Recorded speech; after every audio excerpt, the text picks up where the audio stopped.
네, 여러분 안녕하세요. 김윤 목사입니다. 오늘도 역시 우리 말씀 묵상 같이 보도록 하겠습니다. 오늘 말씀은 누가복음 1장 26절에서 38절 말씀. 누가복음 1장 26절에서 38절 말씀. 먼저 보도록 하겠습니다.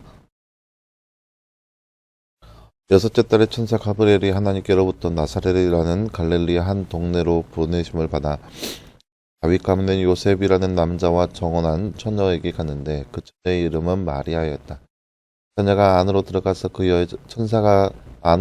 그 여자에게 말하기를 기뻐하여라 은혜를 입은 자야 그래서 너와 함께 계신다 하니 이 여자는 그 말에 대단히 당황하며 이 인사말이 무슨 뜻인지 곰곰이 생각하였다. 그러자 천사가 그 여자에게 말하였다. 마리아야 두려워하지 마라. 내가 하나님께 은혜를 받았기 때문이다. 보아라 내가 잉태하여 아들을 낳을 터이니 그 이름을 예수라고 하여라. 그가 위대하게 되어 지극히 높으신 분의 아들이라 불릴 것이다. 또 하나님께서 그에게 그의 조상 다윗의 왕위를 주실 것이다. 그가 영원히 야곱의 집을 다스릴 것이며 그의 나라가 무궁할 것이다. 그러자 마리아가 천사에게 말하기를 나는 남자를 알지 못하는데 어떻게 이런 일이 있겠습니까? 하니 천사가 그 여자에게 대답하여 말하였다. 성령께서 내게 임하시고 지극히 높으신 분의 능력이 너를 덮으실 것이다. 그러므로 태어난 거룩한 아기는 하나님의 아들이라고 불릴 것이다. 보아라 내 친척 엘리사벳도 늙은 나이에 아들을 배웠다. 그 여자는 임신하지 못하는 여자라고 알려져 있었으나 임신한 지 벌써 6달이 되었다. 하나님의 모든 말씀은 불가능한 일이 없다. 마리아가 말하기를 보소서 나는 주님의 여종입니다.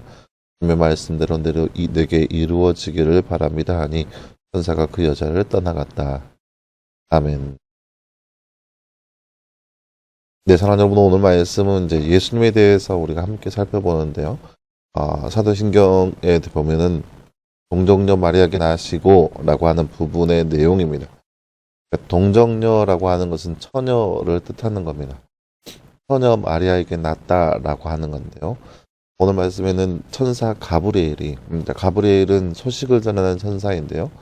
천사 가브리엘이 나사렛이라는 동네에서 요셉과 정혼하기로 한 마리아에게 아직 처녀에 결혼하기 전 그러니까 약혼한 거죠. 약혼했던 마리아에게 찾아와서 이제 기쁜 소식을 너 마리아에 들어와지 마라 내가 은혜를 받았다라고 얘기를 하는 거죠.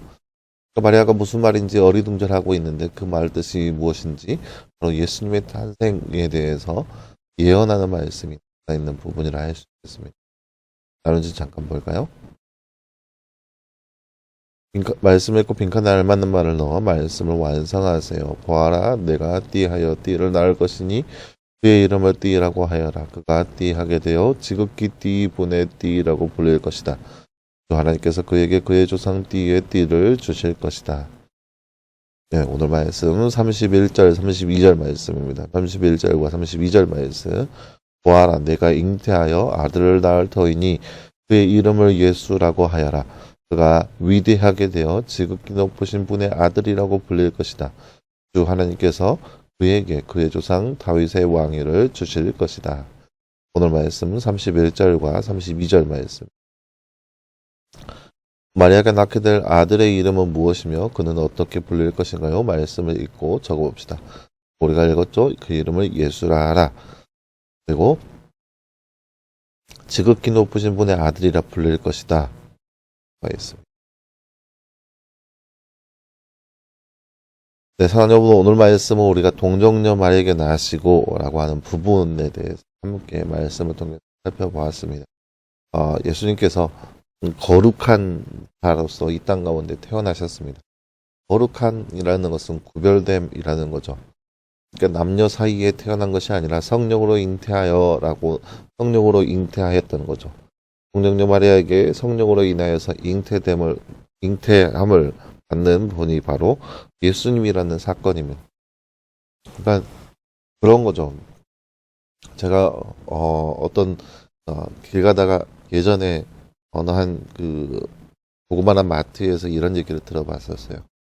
세상 사람들이 믿지 않는 사람들이 가장 믿기 힘든 현상 중에 하나가 처녀 마리아에게서 낳았다라고 하는 그 사실인 거예요.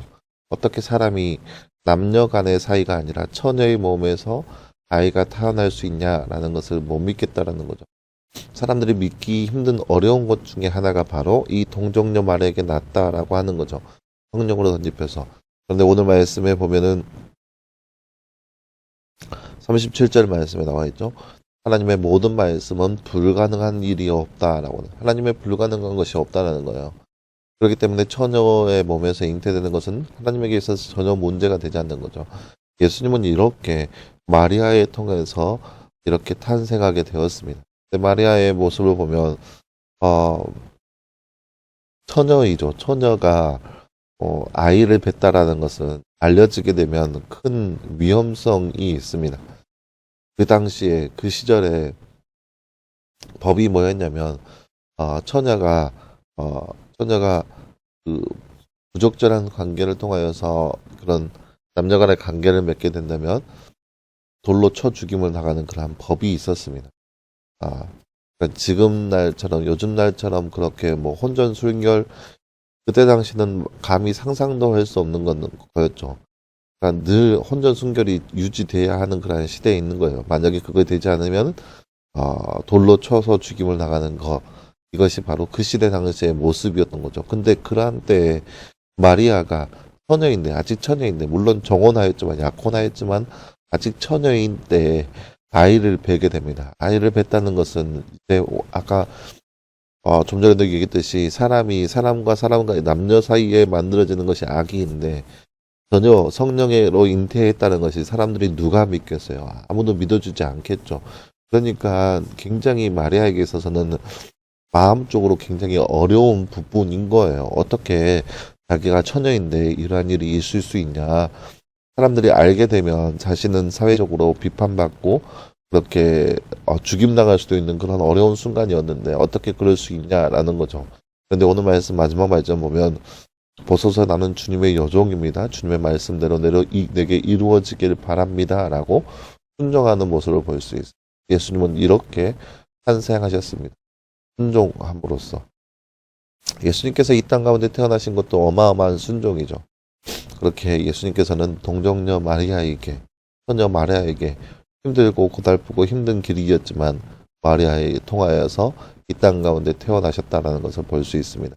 사랑하는 여러분, 오늘 말씀을 통하여서 이렇게 예수님께서 이 땅 가운데 처녀의 몸을 통하여서 나신 그 예수님을 우리가 온전히 바라볼 수 있는 삶, 하나님의 말씀에는 불가능이 없다는 그 말씀을 의지하며 살아갈 수 있는 이 하루가 될 수 있기를 간절히 소망합니다. 기도하겠습니다. 사랑하는 하나님 감사합니다. 주님, 오늘 말씀을 통하여서 예수님께서 처녀의 몸에서 마리아의 몸에서 태어나는 그런 놀라운 사건을 우리가 말씀을 통해서 바라보았습니다. 아니 무엇보다 이 사실을 우리가 믿게 하여 주시옵소서. 아니 이 사실을 믿음을 통하여서 예수 그리스도를 온전히 믿게 하시고 그 믿는 믿음 안에 살아갈 수 있는 우리의 삶 될 수 있도록 우리 가운데 함께하여 주시옵소서. 모든 말씀 감사드리며 살아계신 예수님의 이름으로 기도하였습니다. 아멘. 네, 사랑하는 여러분 감사합니다. 오늘 하루도 이 한 주간도 시작되었는데 늘 말씀에서 승리할 수 있는 저와 여러분 되기를 간절히 소망합니다. 수고했고요. 내일도 역시 우리 말씀 묵상으로 함께 찾아보도록 하겠습니다. 여러분 수고했습니다.